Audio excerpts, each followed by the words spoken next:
Muy buenos días, iniciamos una nueva edición de Diálogo Abierto y esta vez conmemorando esta alianza estratégica con UCI Noticias que nos permite llegar a nivel nacional a ustedes con todos estos temas que tienen que ver con esta incidencia social y política en la agenda que queremos marcar, enfatizar justamente en relación a las necesidades de la infancia y la niñez en el país.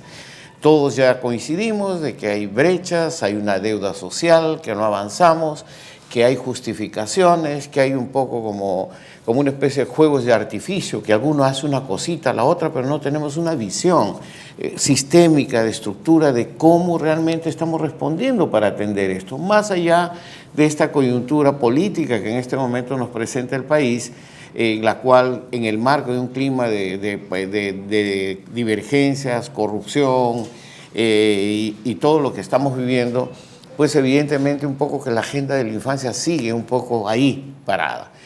Se van avanzando, hay cosas que se están haciendo, pero no necesariamente todo lo que queríamos y quisiéramos avanzar en la medida de esto. Nuestra función es insistir tercamente en el avance de justamente de las metas y compromisos establecidos por la infancia. El día de hoy nos hemos atrevido nuevamente a tratar un tema, que es qué hacer para promover un diálogo ciudadano por la educación. ¿Qué hacer para que realmente la ciudadanía se apropie del concepto y de la exigencia y de la vigilancia del derecho a la educación? ¿Cómo garantizamos una educación con calidad? Todos los días vemos cifras, vemos comisiones que no vale la pena ni comentar en el Congreso, vemos un poco la implementación del presupuesto que en el mejor de los casos pasó a 55%, en fin, pero ¿qué hacemos para que la población realmente demande, vigile que realmente se cumple, no solamente en el nivel nacional, sino regional y local para atender estas brechas que en este momento tenemos? El día de hoy en el programa vamos a tener la presencia de Nelly Klaus, que es presidenta de Foro Educativo, con quien queremos hablar desde una perspectiva de la sociedad civil, y evidentemente nuestra querida amiga Teresa Tobar, que es coordinadora de la Red Nacional de Educación Florecer, que ya nos ha visitado y que hemos tratado muchas veces con ella los temas de violencia, acoso en las escuelas, en fin, todos estos temas.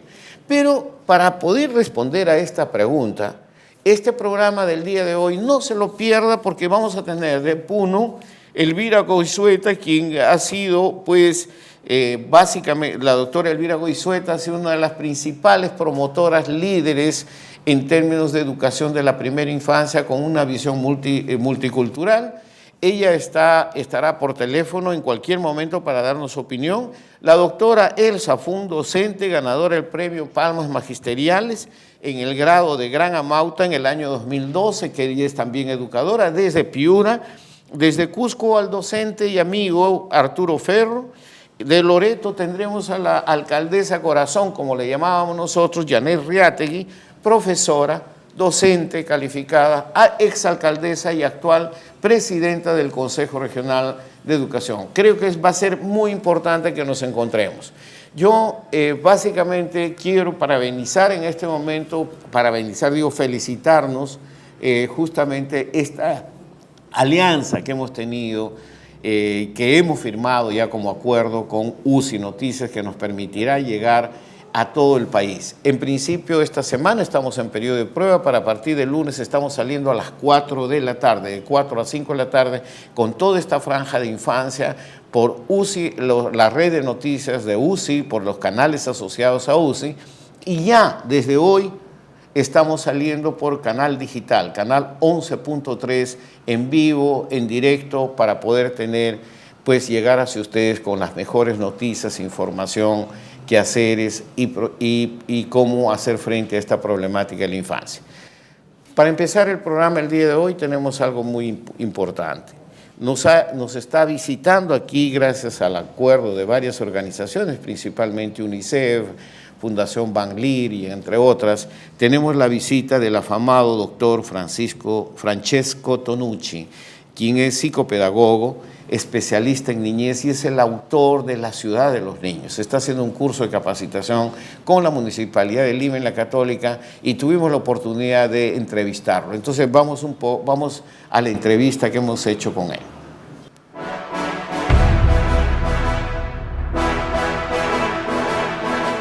Primero, ¿podría comentarnos un poco el motivo de su visita a Lima y qué lo inspiró a trabajar estos temas, empezar a trabajar estos temas que tienen que ver con la ciudad de los niños, ¿no?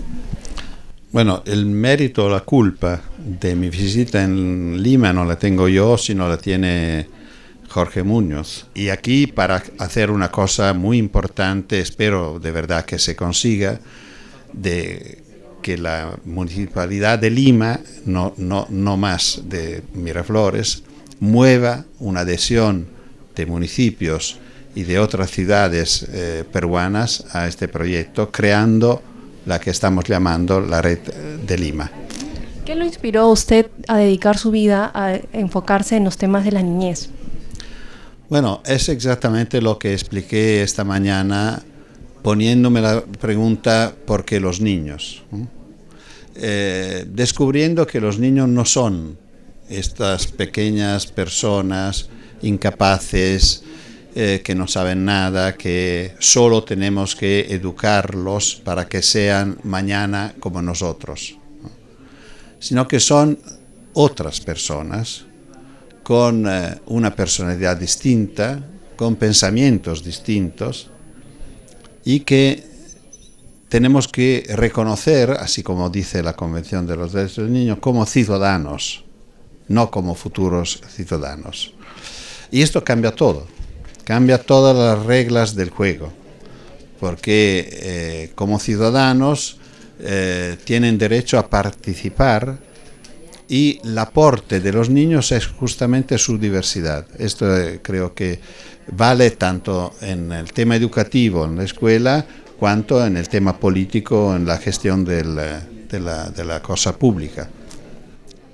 Sabemos que la autonomía es uno de los principios de la ciudad de los niños. ¿Cómo promover autonomía en ciudades como las nuestras, donde el tráfico, la inseguridad siguen siendo un problema? ¿Cómo se podría trabajar con el adulto para promover autonomía infantil? El tema es que la autonomía de los niños es como un símbolo de una ciudad que sobrevive. Es decir, la ciudad está muriendo. Este tema que usted comentaba, un tráfico así es insostenible. Con este tráfico la ciudad va a morir. La gente vive mal, estamos comprometiendo el ambiente. Vuestra colega Greta Thunberg de Suecia lo está haciendo con una fuerza y con una capacidad impresionante. Yo creo que los políticos deberían escuchar a los jóvenes, a los niños, que siempre proponen cosas que valen por el futuro. Los niños tienen un futuro adelante, que nosotros, los que casi no lo tenemos, por lo menos los ancianos como yo, que hemos podido aprovechar de este mundo, estamos comprometiendo el futuro de nuestros hijos y nuestros nietos, que es impresionante, es una vergüenza. Por lo cual yo creo que la escucha de los niños es un derecho para los niños, pero es una oportunidad y es un recurso importante para las ciudades.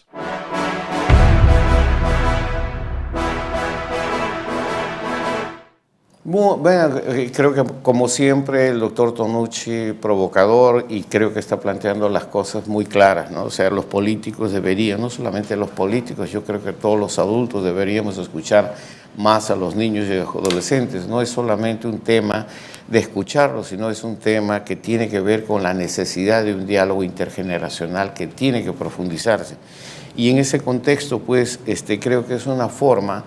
Esto hay que verlo, como lo dice el doctor Tonucci, como una oportunidad para invertir realmente en gobernabilidad y democracia. Y comenzamos con eso, también invirtiendo para incorporarlos en un diálogo efectivo por la educación como derecho. Y los niños y jóvenes deben participar. Ya está con nosotros dos amigas, dos personas muy importantes que desde la sociedad civil y de su actividad han destacado siempre. Primero, nuestra querida Teresa Tobar, que es parte de este grupo, tantas veces participando sobre estos temas de violencia. Bienvenida, Teresa. ¿Qué tal, Salvador? Gracias por estar justamente con este tema. y ya están también nuestros invitados en las diferentes regiones esperando para poder participar. Lo mismo damos la bienvenida a nuestra querida amiga Nelly Klaus, que es presidenta de Foro Educativo, y que realmente pensamos que desde la perspectiva de sociedad civil, ¿qué hacemos justamente para promover un diálogo ciudadano por la educación, que la ciudadanía se apropie del derecho y la vigilancia que se cumplan estos compromisos? Entonces, bienvenida Nelly, bienvenida Teresa. Entonces, vamos a ir un corte y volvemos inmediatamente ya entrando al tema efectivo. Gracias.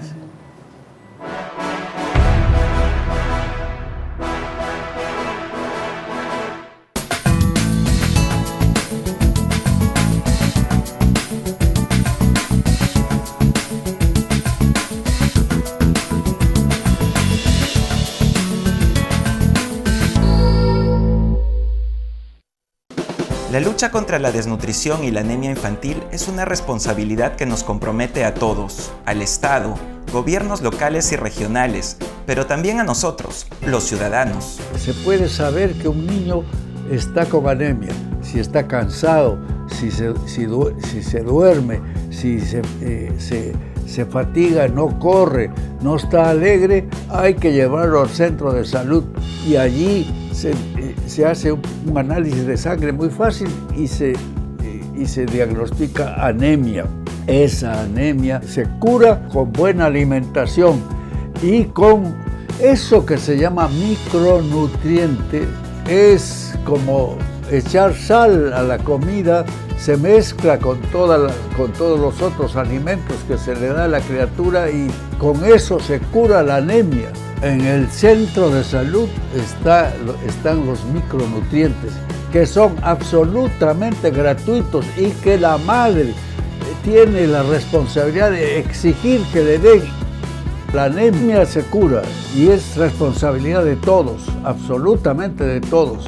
Yo he sido ministro de Salud y apelo a los colegas, comenzando por los médicos, por las enfermeras, somos colegas todos y es nuestra responsabilidad disminuir notablemente los casos de anemia. Infórmate y actúa, todos juntos sí podemos.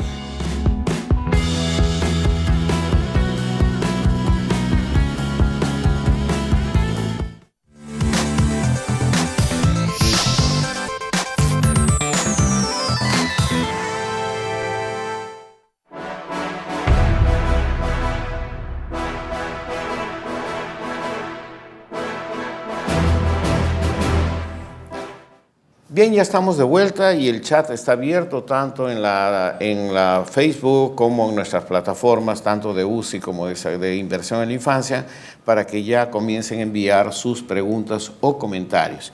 Nelly y Teresa, yo quiero empezar planteando quizás la pregunta. Evidentemente, dicen que a pesar de que se ha logrado incrementar la cobertura, seguimos todavía con problemas, brechas de calidad y realmente de cumplimiento de metas y compromisos, porque es muy fácil decir, dependiendo de dónde queramos decir, que tenemos una cobertura nacional de 82% y que en el área rural dice que es 81%, pero no sabemos cómo se mide esta calidad de la educación. También tenemos otras cifras que solamente 7 de cada 10 jóvenes que terminan la secundaria, y para no hablar de la calidad, pues solamente 7 culminan la secundaria. Estamos hablando de varios aspectos que tienen que ver con la violencia, estamos hablando de otro aspecto que es muy importante, que todavía subsiste el 56% de colegios o escuelas públicas que no están habilitados con una infraestructura educativa adecuada.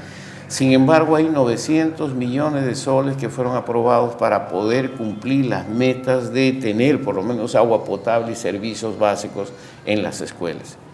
Todas estas brechas, ¿cómo hacemos para realmente hacer que la ciudadanía se apropie de este derecho y haga realmente una demanda efectiva para el cumplimiento de los mismos? ¿Cuál es el papel nuestro como sociedad civil para promover este diálogo ciudadano por la educación? Esta sería la pregunta en contexto. No sé, Nelly. Bueno, sí. Bueno, ciertamente que las cifras de matrícula nos da la impresión de que estamos con un tema resuelto, que es el del acceso a la educación. Pero si uno analiza después los datos sobre la permanencia o sobre la educación en distintas edades, se da cuenta de que el acceso es todavía en el Perú un problema.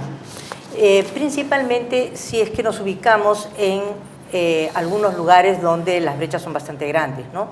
Yo he tenido la oportunidad de hacer un estudio, un análisis en zonas de la Amazonía, en Loreto y también en el Amazonas, y la realidad con la que nos encontramos es que no hay escuelas secundarias y las opciones, las salidas que se dan para ellas, muchas tienen que ver con los esfuerzos de los padres de familia, que son estas residencias. O sea, hay brechas que esconden realmente la presencia de un rostro humano, ¿no? Que no es realmente sentido, no es de interés público. ¿Cómo es? Es de un inmenso interés público y también es de un inmenso interés de la sociedad civil. Por lo menos de Foro Educativo, eso es un tema de justicia. Claro, pero nosotros como sociedad civil somos un ente, una articulación. Sí. Estamos hablando de una ciudadanía. ¿Sabe que hay presupuesto? Por ejemplo, Teresa, te pongo a ti un poco en el tema, ¿no? Yo en este momento en la página amigable el MED me dice: logros de aprendizaje de estudiantes de la educación básica regular, a agosto se ha gastado solo 55.8% de un presupuesto. Entonces, ¿de qué estamos hablando? Pero a eso hay que añadirle qué cosa implica el desglosar ese gasto. Porque a veces se dice, bueno, hay que abandonar, se dice, el tema del PBI, el porcentaje del PBI por educación que fue fijado como meta en el Acuerdo Nacional de 0.65 anual hasta llegar al 6%, ¿no es así? Eso es una meta nacional. Y se dice, bueno, hay que ver el gasto por alumno. Y entonces el gasto por alumno te dicen que son $1.000 en el Perú. Pero si tú dices cuánto realmente llega al alumno, porque es mucho menos, eso no está desglosado, no es transparente. No lo conozco yo, no lo conoce muchísima gente. Mucho de esto, en ese gasto por alumno meten todas las consultorías, todo el personal del ministerio, todo eso, pero lo que llega al alumno realmente como canasta educativa, ¿cuánto es de esos $1.000? Y ahí entra, por ejemplo, el porcentaje que llega en términos de infraestructura escolar. 6 de cada 10 colegios están mal y 3 de cada 10 están cayendo a pedazos. Es un poco a lo que yo me refería, Nelly. Por ejemplo, si hay una aprobación de 900 millones de soles que se tienen que gastar, ¿quién está vigilando que realmente se cumplan esto? ¿En qué medida estamos transfiriendo esta información a una población que pueda demandar o vigilar que esto se cumpla? Claro, y también qué metas son las que se están trazando. O sea, ¿dónde se está invirtiendo y para qué se está invirtiendo? Es que lo que pasa es que a veces nosotros caemos un poco mal porque a veces dice que somos irreverentes y ponemos el dedo en la llaga. Evidentemente hay una situación acá que tiene que ver con que no podemos seguir haciendo algo, o sea, hacer más o menos lo mismo. ¿Cuáles son estas brechas que nos permitan realmente dar un paso adelante con todo este tipo de trabajo que estamos promoviendo? ¿Y cómo hacemos para que la ciudadanía sea un agente de vigilancia y demanda? A mí me parece que hay 3 dimensiones de cosas que no se están invirtiendo ni se están midiendo.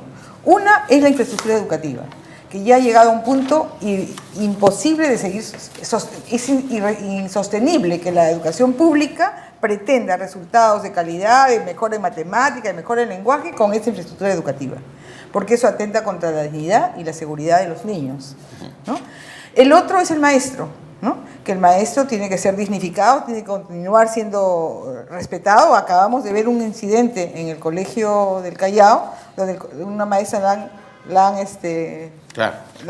arrasado con su dignidad humana, y eso es imposible. No es posible que la profesión de maestro sea la última rueda del coche, ¿no? Y el tercero es la violencia.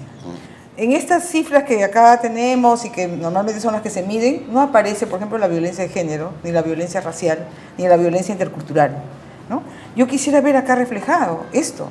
¿Cuántas niñas han sido violadas en esta Ugel de Huánuco, donde fueron 300 al mismo tiempo? Tenemos las cifras nacionales. Y ¿cómo cerrar esta brecha de violencia? Claro, justamente la idea que quisimos el día de hoy, Nelly, es poner cómo realmente socializamos este compromiso a la demanda desde una sociedad civil más participativa.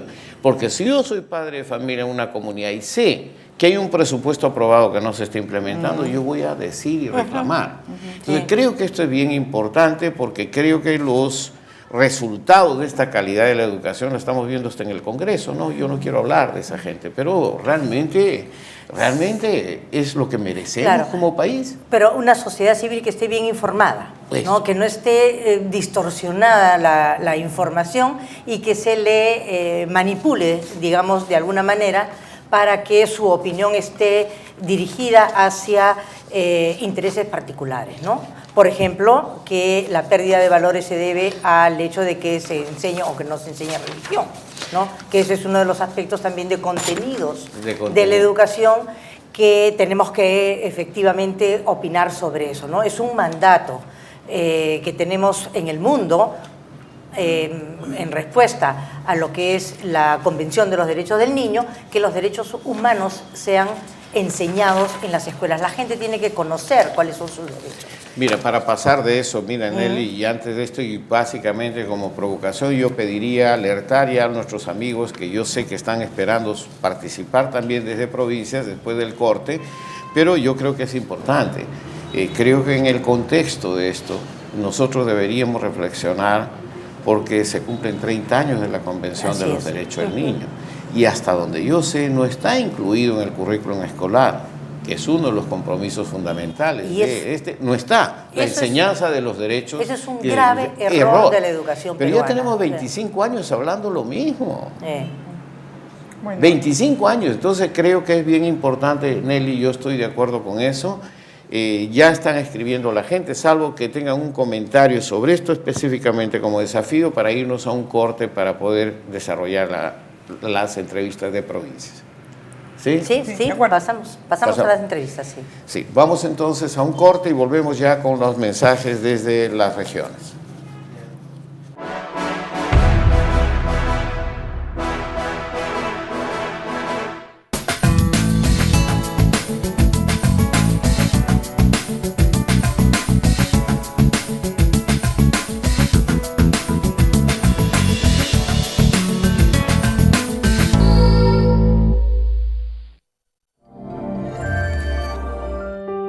Ante una situación de emergencia y desastres, los niños y niñas son los más afectados. ¿Sabes qué riesgos corren?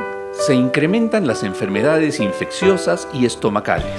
Sufren daños psicológicos que generan secuelas y alteran su desarrollo emocional. Muchas veces se tienen que separar de sus familias debido a la muerte de sus padres o apoderados o al desplazamiento de las poblaciones debido a la situación de emergencia. Pueden ser víctimas de maltrato físico y psicológico, explotación infantil y abuso sexual.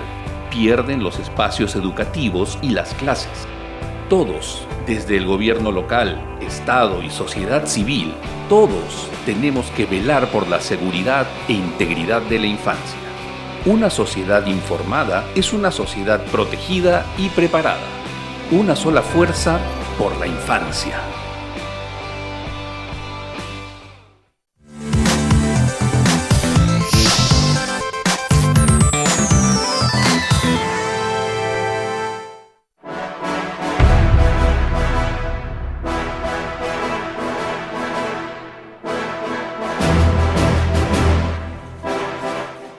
Sí, justamente revisando todas estas informaciones, no quisiera entrar a esta caja de lamentaciones, pero la idea fundamental es qué hacemos para hacer las cosas no más o menos bien, sino hacer realmente las cosas mejor y diferentes. Yo veo un problema de gestión y de implementación realmente concreta del presupuesto.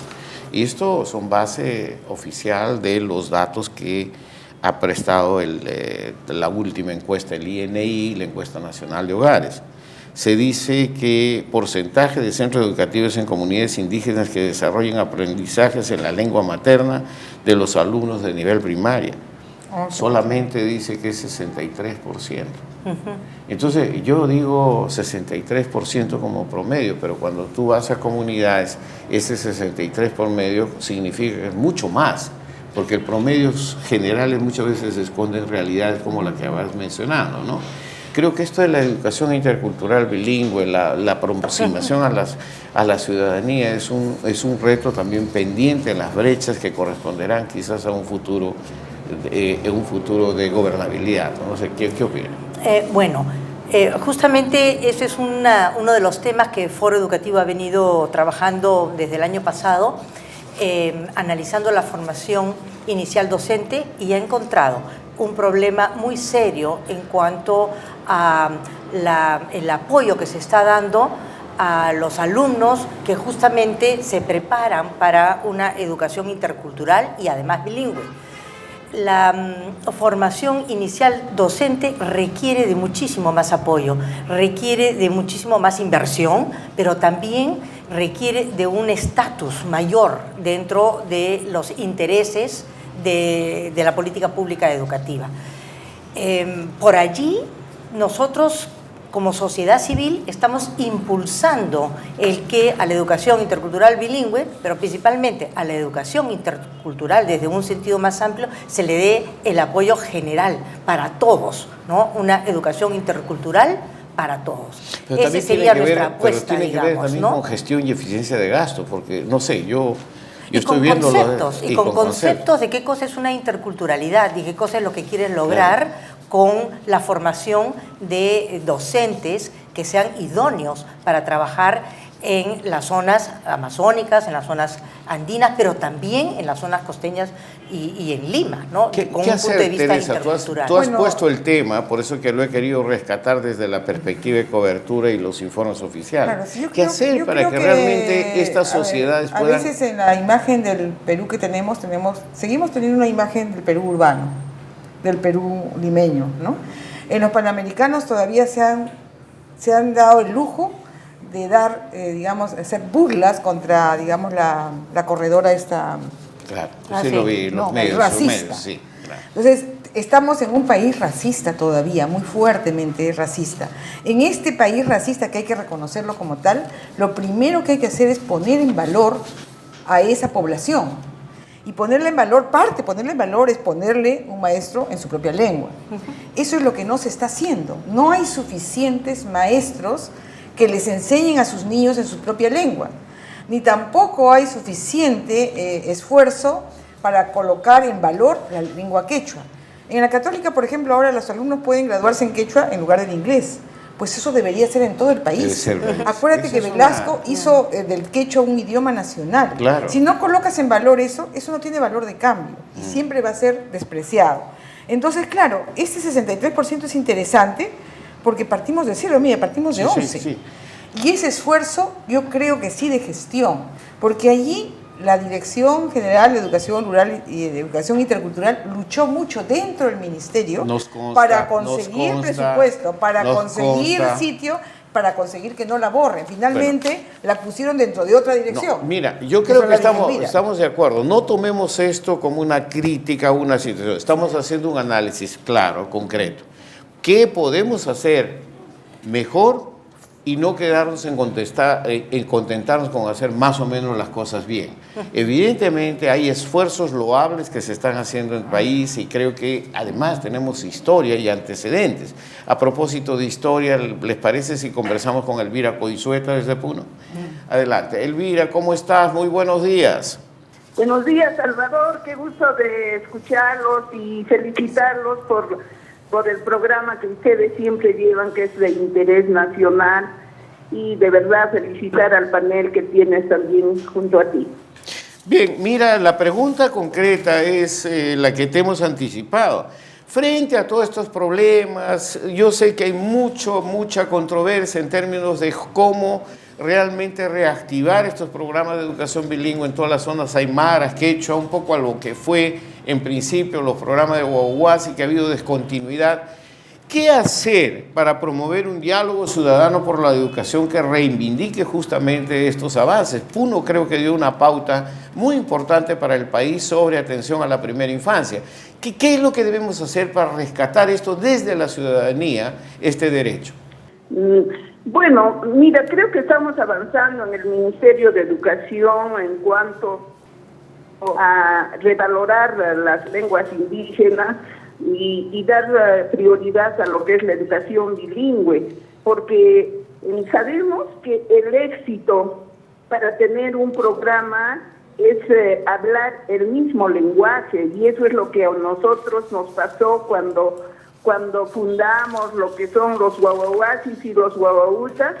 El contacto directo con la comunidad, con los padres de familia, en la lengua materna, en el quechua, en el aymara, nos permitió que ellos comprendieran la importancia de la educación inicial en los niños y niñas, y fueron los padres de familia, a través de ese diálogo que tuvimos en las lenguas que ellos dominaban, tuvimos todo el triunfo de lo que fueron los guaguaguas y guaguautas, hoy pronoís, que se extendieron a nivel nacional y, por qué no decir, a nivel internacional, claro, con otros nombres.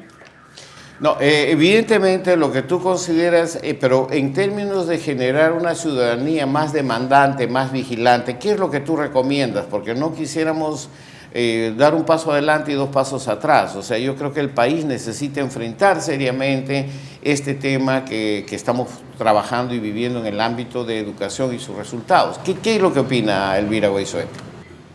Bueno, también creo que estamos dejando de lado lo que son estas acciones articuladas, porque creo que hacer el objetivo principal de todos los sectores, de todos los componentes interesados en trabajar lo que es la educación, mejorar esta calidad, es que trabajemos en forma articulada, porque salud, su objetivo es la población infantil, los padres de familia y, bueno, la comunidad en general.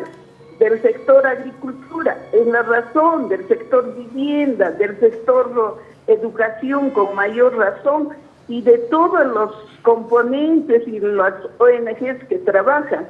Entonces, este trabajo se debe hacer de articular las acciones en forma oportuna, porque cuando yo trabajé en estos años del 2012 al 2015 en lo que eran los planes concertados por la primera infancia que lideraban los municipios que tomamos como modelos, tanto en el Cusco como en Puno, bueno, se quejaban en las mesas de diálogo que teníamos, los de salud se quejaban y decíamos, nosotros vamos a las instituciones educativas y queremos orientar sobre y evitar estos embarazos tempranos en los adolescentes, y los profesores nos dicen que no tienen espacio.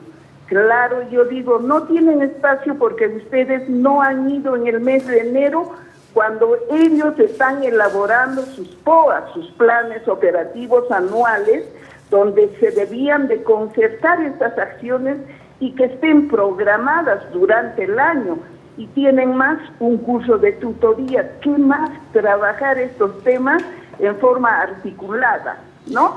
Entonces falta eso de trabajar en forma oportuna cuando se elaboran los planes operativos. Y también tú sabes, Salvador, cuando trabajamos con el UNICEF, se hacían estos intentos de hacer planes operativos intersectoriales, y qué buenos resultados dio, pero ahora no, se va en forma inoportuna. Queremos, o sea, tú dices que hay que volver queremos hablar de tal cosa, y no es pues lo oportuno. Tiene que estar programada toda acción para que se pueda trabajar en esta forma articulada. Oye, te agradezco, Elvira, yo creo que has dado varios puntos concretos en términos a esta participación. Tenemos que volver al enfoque articulado, y yo te felicito porque me consta, por ejemplo, el municipio de Corca, donde tú tuviste una participación directa en esta visión integral, pues los resultados entre salud, educación, agricultura, dieron como resultado bajar 8 puntos en desnutrición crónica y 37% en anemia.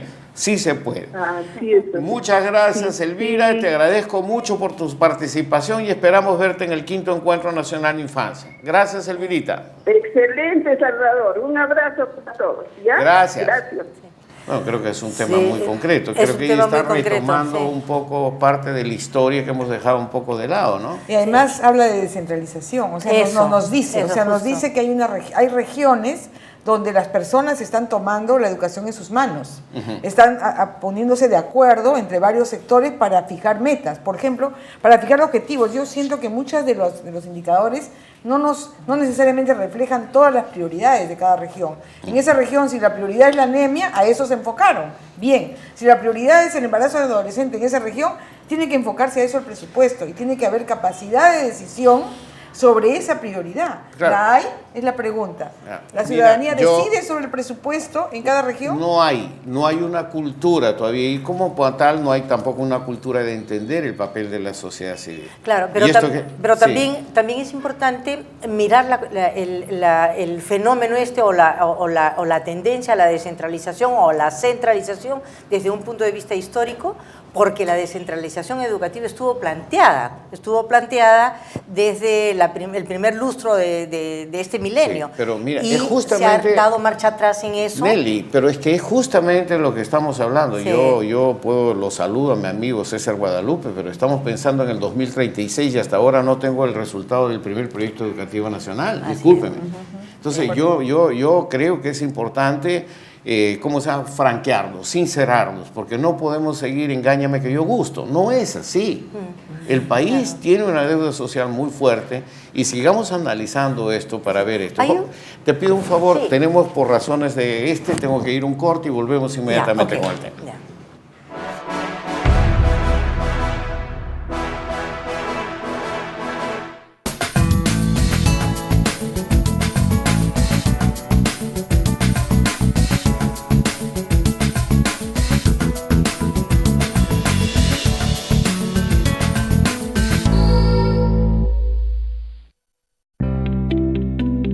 En este año 2019 estamos renovados con la misma pasión y compromiso de siempre.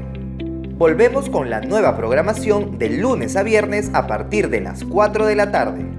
Los lunes, la primera infancia primero, con todo lo que debes saber sobre el cuidado de los niños y niñas. Los martes, experiencias que vale la pena conocer. Un programa dedicado a difundir las acciones impulsadas por gestores locales para mejorar la atención integral de la infancia. Los miércoles, Nutrición en la Infancia, con toda la información necesaria para orientar a las familias sobre la alimentación saludable, especialmente de los más pequeños. Los jueves, Diálogo Abierto, un espacio para el debate entre los actores de la actualidad política y social, contando con la participación de especialistas y representantes de la sociedad civil. Los viernes, Voz y Opinión, un programa para alzar la voz sobre los temas de importancia regional y local de la juventud peruana. Participa en tiempo real con sus preguntas y comentarios a nuestros invitados especiales. Todos juntos con la infancia en el corazón. Salgalú, comunicación que nos acerca.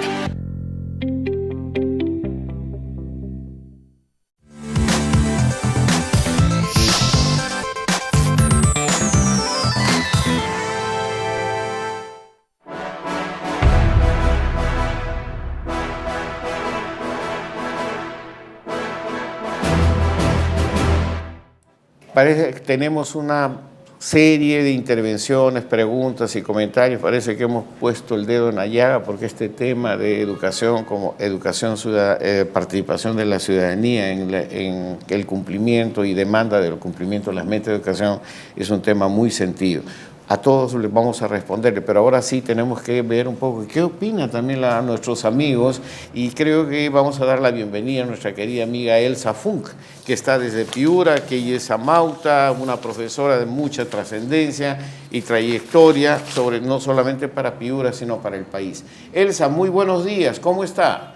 Parece que están tratando de hacer el contacto en este momento, pero en cualquier momento entramos en contacto con Elsa Funk desde Piura. Creo yo que este tema pues tenemos que seguirlo promoviendo más e incorporando también a jóvenes y adolescentes. Ahora sí tenemos la llamada. Elsa, muy buenos días, gusto de escucharte, saludarte. Abrazo a Piura. Igualmente, Salvador, igualmente, buenos días. Elsa querida, bueno, el tema ya lo sabes, el tema es desde tu experiencia, desde tu perspectiva y desde el trabajo que vienes desarrollando tantos años por esta tu Piura, ¿qué hacer para realmente promover un diálogo informado, ciudadano, para garantizar y demandar el cumplimiento de las metas de educación? Pero desde la sociedad civil, desde la educación, ¿qué podemos hacer? ¿Qué es lo que recomendarías? Mira, bueno, no me quiero lamentar como Jeremías, pero ahora lo único que nos toca es apagar fuegos. Hace 6 décadas, 60 años, que trabajé una propuesta educativa para la formación ciudadana desde la estructura misma de la escuela y de la sociedad, pero en fin, no ha habido escucha y ni habrá, porque ahora lo que nos toca es ver lo que tenemos delante. Tenemos todo tan complicado y tan... Aló, parece que se ha cortado la comunicación. Sí, parece que... Aló, Elsa, ¿me escucha? La volvemos a contactar, creo que es un tema muy importante el que ella está tocando, que ha mencionado de educación ciudadana. Creo que educación y formación ciudadana, yo creo que hasta de cierta forma no hay cultura de entender la participación de la sociedad civil. Es que hay mucho control, o sea, tuvimos problemas en el Código de Niñez y Adolescencia que se aceptara que los chicos pudieran participar, por ejemplo, ¿no? Que puedan dar su opinión y que en realidad es nuestro deber escucharlos. Estamos con Elsa ya, Nelly. A ver, escuchemos Elsa. Entonces se cayó la llamada. La verdad es que casi... Ya, adelante. ¿Sabes? Bueno, no escucho claramente, pero yo sé que la intención es qué hacemos, cómo dialogamos ahora, cómo logramos que nos escuchen. No, ya, a largo plazo habría otra forma de continuar, pero en lo presente lo único que nos queda es establecer ese contacto con la población, el contacto con la juventud, con los niños de los colegios, con la gente, con las familias, que aunque no sean familias nucleares, porque a veces en los colegios se le dice que venga el papá y la mamá. Ahora tenemos que ver con quiénes atienden a los chicos, quiénes atienden a los jóvenes. Yo estoy desarrollando una tarea todavía de trabajo de ciudadanía, ahora teniendo en cuenta el género y la interculturalidad, y también el asunto de la trata, en la violencia en los colegios y con la mujer en Piura. Entonces, o sea, concretamente, Elsa, lo que está... Él cita lo que está... en esta tarea. Él cita lo que está sugiriendo es salir a la calle, salir a las instancias, salir al ciudadano, salir a los jóvenes y promover estos diálogos por la educación, informarles como derecho y cuáles son los escenarios de su participación. ¿Es cierto? Sí, así es, pero hay que tener en cuenta lo que ahora, los niños y la población ven. En todo caso, yo estoy preocupada porque el PEN dice un nuevo PEN, un nuevo proyecto educativo nacional. Hay que evaluar el anterior y ver qué es lo que se logró. Se logró algo, por supuesto, se logró por lo menos algunas tareas importantes que han dado resultados. Pero si no se evalúa antes de armar un PEN nuevo, no vamos a hacer nuevo PEN, sino... Bueno, ese es un tema que creo yo. Pero aparte de eso, creo que ahora hay todo un trabajo del Ministerio, por ejemplo, en educación comunitaria. Esa es una tarea directa que tenemos que tener, que entre por todos los medios, digamos, digitales, por donde se pueda, y también en esa comunicación directa de toda la sociedad que tiene que ver con la población. Yo creo que hay una desorientación total en aquello que es esto que es la educación ciudadana. La educación, ya sabemos lo que queremos. Nosotros queremos tener ciudadanos preparados para el futuro, preparados para el presente, preparados para gobernar, pero no lo que tenemos ahora. Entonces me parece a mí que hay que ir al fondo del asunto y es qué queremos de las personas, un desarrollo humano, mental y digamos, y de afecto, de actitudes que logren revertir en lo que podamos la situación actual.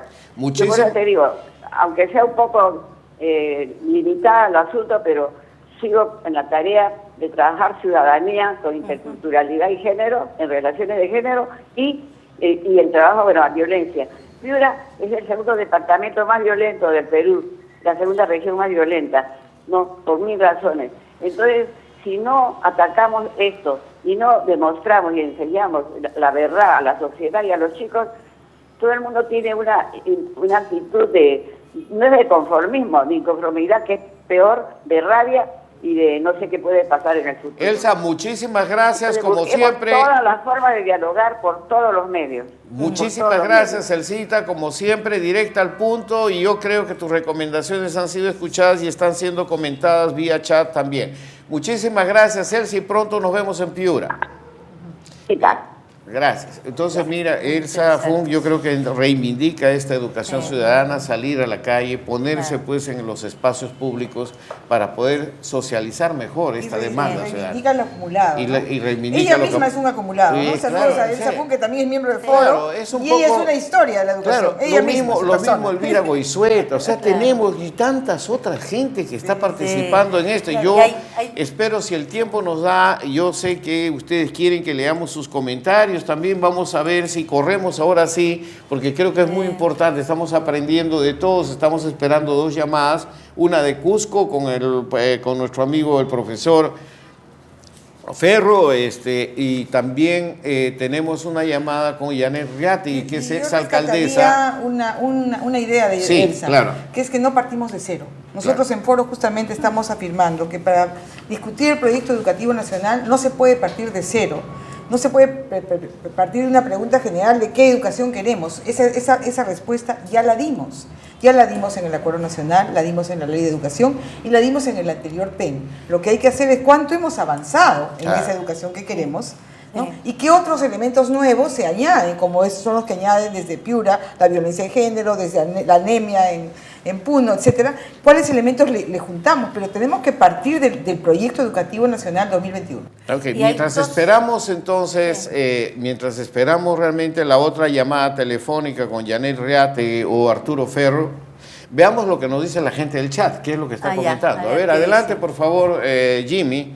Dice Esther, profesora inicial, en el marco político en el que nos encontramos es muy difícil pensar que se puede hacer algo en favor de los niños y las familias, pero es verdad, debemos hacer seguimiento y exigencia de que se cumpla especialmente todo lo que concierne a los derechos de la infancia. Muy bien, Esther, ¿qué más tenemos? A ver, Rosaura Montes, se necesitan más de 20.000 maestros para la enseñanza de la educación inicial. La educación inicial también tiene que considerar que existe un promedio de más del 60% de niños que son hablantes del quechua, aymara, guayú y otros. ¿Se ha considerado a los niños que estudian su lengua materna? Falta información, tenemos que ver, seguramente hay esfuerzos, pero tenemos que ir más claramente a esto. Madeleine Pino nos dice, actualmente algunas de las escuelas trabajan solo con promotores porque no hay profesores de educación inicial y primaria que cubran las necesidades. ¿Es esta la solución para la formación de nuestros niños? Gracias, Madeleine, por el punto. Felicita Yeren, es urgente llegar al 2021 con una mirada diferente con respecto a la educación, especialmente a la educación inicial, donde se espera ya contar con docentes especializados, con estructuras educativas acorde a los alumnos pequeños y con pedagogos que estén dispuestos a realizar los cambios necesarios para tener una mejor educación. ¿Qué más? Tenemos Cristiana Ríos, dice, ¿por qué al Perú le cuesta entender que solo la educación y a través de ella se podrá lograr un país culto y desarrollado? ¿Qué más tenemos? Javier Darío, siempre se ve que el gran problema que tienen las autoridades para llevar a cabo sus planes y proyectos son las gestiones y los gestionadores. ¿Por qué se contrata a personas que no conocen o saben lo que es una gestión y su importancia? Bueno, este es el tema que creo que vamos quedándonos por ahí, porque si no se nos acaba el programa y nuestros amigos de UCI tienen un punto marcado. ¿Le parece, Jimmy, si vamos a un corte para poder evaluar un poco estos comentarios luego después del corte? Son un montón de comentarios.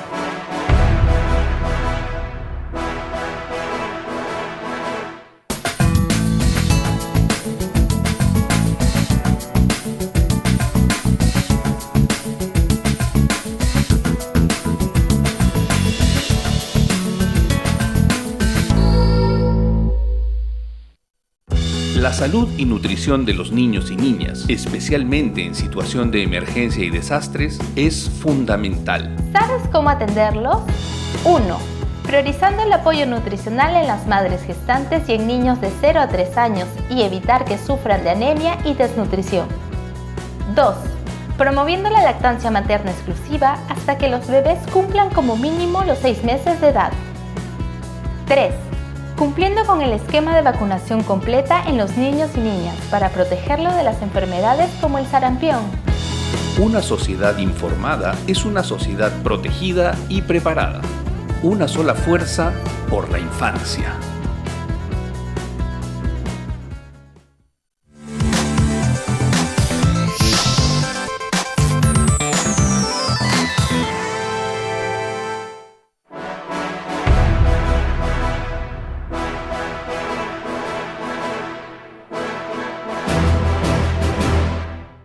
Bien, ya estamos de vuelta, como siempre, corriendo, pero tratando de cumplir la agenda que tenemos. Todos tenemos que hablar, todo está provocando un diálogo más amplio sobre este tema y vamos a ver cómo continuamos con Foro y todos los amigos de Foro poder seguir insistiendo en estos temas. Bien, Arturo Ferro ya está, él es docente, él nos habla del Cusco, tiene una gran experiencia de trabajo, capacitación, como docente primero, como capacitador y como gestor justamente de varios asuntos que tienen que ver con la implementación de la educación en Cusco y en otras regiones del sur. Adelante, Arturo, ¿cómo estás? Tú tienes la pregunta muy concreta. ¿Qué debemos hacer para promover realmente un diálogo ciudadano informado que la población pueda demandar el cumplimiento de sus derechos? Buenos días, Arturo. Buenos días, Salvador. Primero agradecerte por el espacio y la oportunidad y decirte que qué debemos hacer para generar un diálogo ciudadano. Creo que lo principal es tener que cerrar esa brecha entre lo artificial que se piensa desde Lima a veces y la realidad que nos está enrostrando ahora, que la calle, que la población, que el pueblo, que el ciudadano de a pie tiene una mirada diferente sobre la educación y que claro, no solo un proyecto educativo nacional al 2036 que se está construyendo desde mi punto de vista de manera muy tecnocrática, muy artificial, sino que esta tiene que llegar a los puntos donde realmente ahorita se requieren y se demandan cambios. Y eso tiene que ver con el mundo rural y principalmente con las mujeres. Arturo, creo que has puesto el dedo en la llaga muy brevemente. ¿Tú tienes información desde tu trabajo regional, rural? ¿Cuáles son los resultados del proyecto educativo nacional que termina este año, creo, si no me equivoco? ¿El próximo año? ¿Se ha hecho evaluación de resultados? Sí, se han lanzado los resultados, pero nosotros vayamos a la realidad directamente. El 99% de los estudiantes de zona rural en secundaria, en segundo grado, no comprenden lo que leen. Gracias, Arturo. Es una realidad terrible. Arturo, muchísimas gracias como siempre y seguramente vamos a extender este programa para una edición más. Esperamos verte aquí para el 5º encuentro también porque pensamos de que tenemos que ser más actuantes en este tema, sobre todo en qué hacer para promover un diálogo ciudadano por la educación. Muchísimas gracias y te doy un abrazo de aquí desde Lima. Muy amable.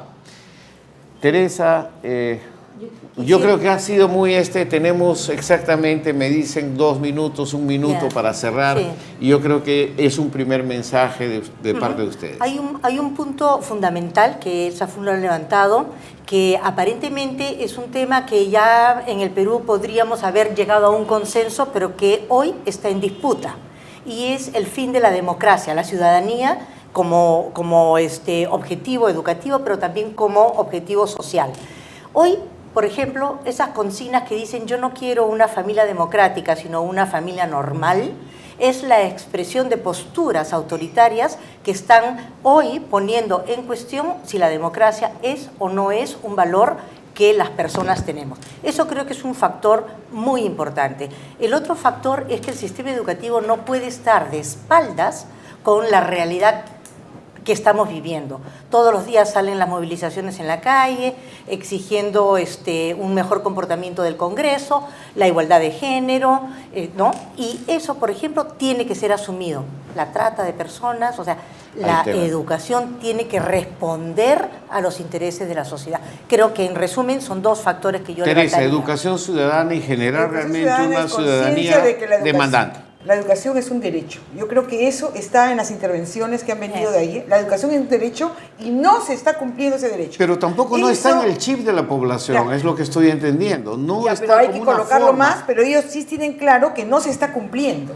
Y tienen claro además la ciudadanía por qué no se cumple. Dice, porque hay violencia, porque no hay infraestructura, porque hay anemia. Entonces ellos colocan los focos allí donde las personas que están haciendo los planes no ven esa realidad. Y creo que ese es el mérito de este programa y te saludamos. No, muchísimas gracias a ustedes. Prometo de que vamos a continuar porque el tema no se agota, siguen llegando mensajes por Facebook y otros medios, pero creo que vamos a continuar. El tema es cómo hacer un diálogo ciudadano por la infancia como una inversión en gobernabilidad y democracia, porque lo que estamos viendo en nuestro querido Congreso es un poco, no es lo que merecemos. Muchísimas gracias y nos vemos el próximo jueves con otra edición de Diálogo Abierto. Un abrazo a los amigos de UCI también Noticias que nos apoyan en este trabajo.